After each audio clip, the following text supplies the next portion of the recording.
पढ़ेंगे प्रश्नावली 9A के ऊंचाई दूरी का सवाल। आज हम लोग सीखेंगे कैसे ऊंचाई दूरी को हल करते हैं। तो प्यारे बच्चों, कह रहा है कि भूमि के एक बिंदु से, प्यारे बच्चों जहां जैसे कह रहा है उसी के हिसाब से चलेंगे तो हम लोग ऊंचाई के दूरी के जो भी सवाल होंगे उसको हम लोग आसानी से सॉल्व कर सकते हैं। तो प्यारे बच्चों कह रहा है कि भूमि के तो अर्थात हम लोग पहले सबसे पहले एक भूमि बना लेंगे। ये हमारा क्या हो गया, भूमि जो समतल है। कह रहा है कि भूमि के एक बिंदु से, ये कहीं भी हम बिंदु एक ले लिए, ये हमारा बिंदु हो गया, ये हमारा बिंदु हो गया। कह रहा है कि बिंदु से अर्थात यहां से कोई देख रहा है। कह रहा है कि एक 20 मीटर ऊंचे भवन के शिखर, किसको देख रहा है, एक 20 मीटर ऊंचे भवन के शिखर को। तो हमारा भूमि पर एक 20 मीटर ऊंचा का है भवन है, ये हमारा भवन हो गया जो 20 मीटर का है ऊंचा है, और इस बिंदु से इसको क्या कर रहा है, देख रहा है।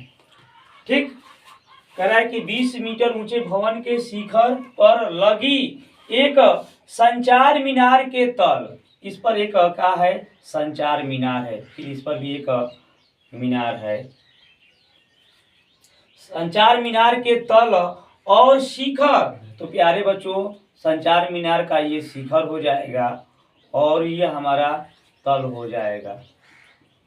तल के शिखर के उन्नयन कोण क्रमशः 45 अंश और 60 अंश है।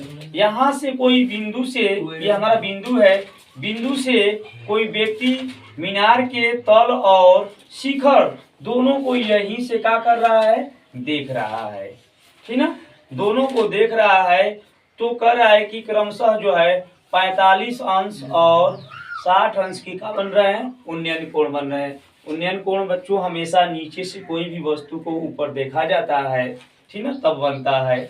तो ये हमारा पहला कोण कितना का हो गया, 45 अंश का, और दूसरा कोण क्या हो गया, 60 अंश का, ये हमारा 60 अंश हो गया। प्यारे बच्चों एक बार और पुनः देख लेंगे, जैसे कहा उसी के हिसाब से हम लोग एक फिगर बनाए हैं। कह रहा है कि भूमि के एक बिंदु से, तो ये हमारा सबसे पहले हम भूमि बनाए, ये हमारा भूमि हो गया।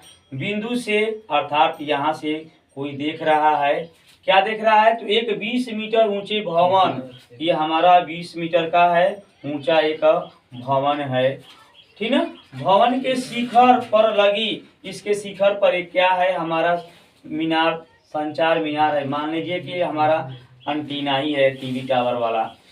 कह रहा है कि शिखर के उन्नयन कोण क्रमशः 45 अंश और 60 अंश है। यहाँ से इसको देख रहा है तल को, तो 45 अंश का कोण बन रहा है, और शिखर को जब देख रहा है तो 60 अंश का कोण बन रहा है। कह रहा है कि मीनार की ऊंचाई ज्ञात कीजिए। तो मान लेंगे कि माना मीनार की ऊंचाई यच है, क्या है, यच है, ये हमारा यच हो गया। अब हमारा ऊंचाई यच हो गया, तो सबसे पहले क्या करेंगे, नामांकन करेंगे इस त्रिभुज का। तो ये हमारा हो गया ए, ये हो गया बी, और ये हो गया हमारा सी, ये हो गया हमारा सी, और इसको हम लोग क्या करेंगे, डी बना लेंगे। अब हम चलेंगे, सबसे पहले क्या करेंगे, छोटा वाला त्रिभुज से।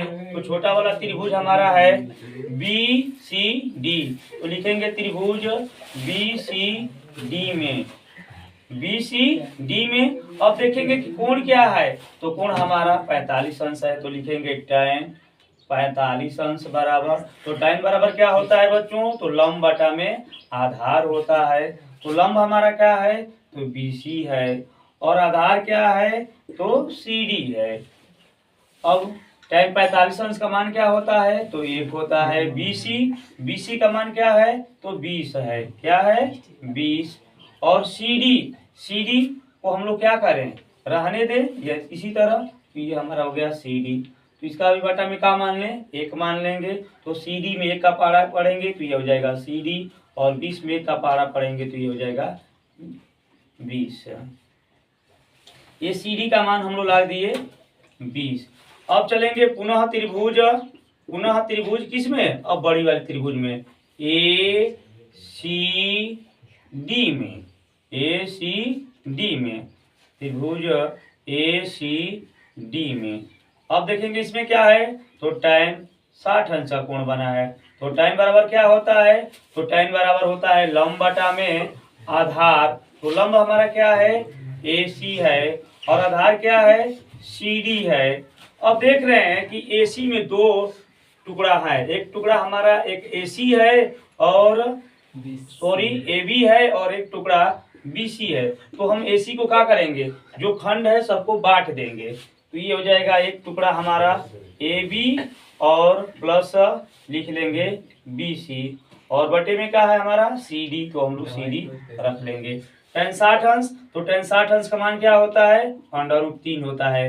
AB, तो AB का मान क्या है, h है, और BC का मान क्या है, 20 है, तो 20 हो गया। और CD, तो CD का मान हम लोग क्या लाए हैं, 20 लाए हैं, तो ये 20 हम लोग रख दिए। अब बटा में क्या मान लेंगे, 1, इसका गुणा कराएंगे तो ये हो जाएगा h प्लस 20 हो जाएगा, इसका गुणा कराएंगे तो ये हो जाएगा 20√3 होगा। तो h बराबर क्या होगा, ये हो गया 20√3, ये प्लस है तो इधर जाएगा तो क्या हो जाएगा, माइनस हो जाएगा। h बराबर क्या होगा, तो 20 दोनों में मिल रहा है, तो 20 हम लोग क्या कर लेंगे, कॉमन कर लेंगे, तो √3 हो जाएगा। यहाँ से 20 हट गया तो कुछ नहीं, तो बचा क्या बचा है, 1 बचा है। ये हमारा कितना आंसर हो गया। तो प्यारे बच्चों, हम उम्मीद करते हैं कि आप लोगों को भी ये सवाल समझ में आया होगा। तो प्यारे बच्चों, आप लोग भी प्रैक्टिस करने का प्रयास करेंगे। जहाँ 20 मीटर है वहाँ पर हम 30 मीटर करके होमवर्क के रूप में आपको दे रहे हैं। अगर वीडियो अच्छा लग रहा है तो वीडियो को लाइक करें। जय हिंद बच्चों।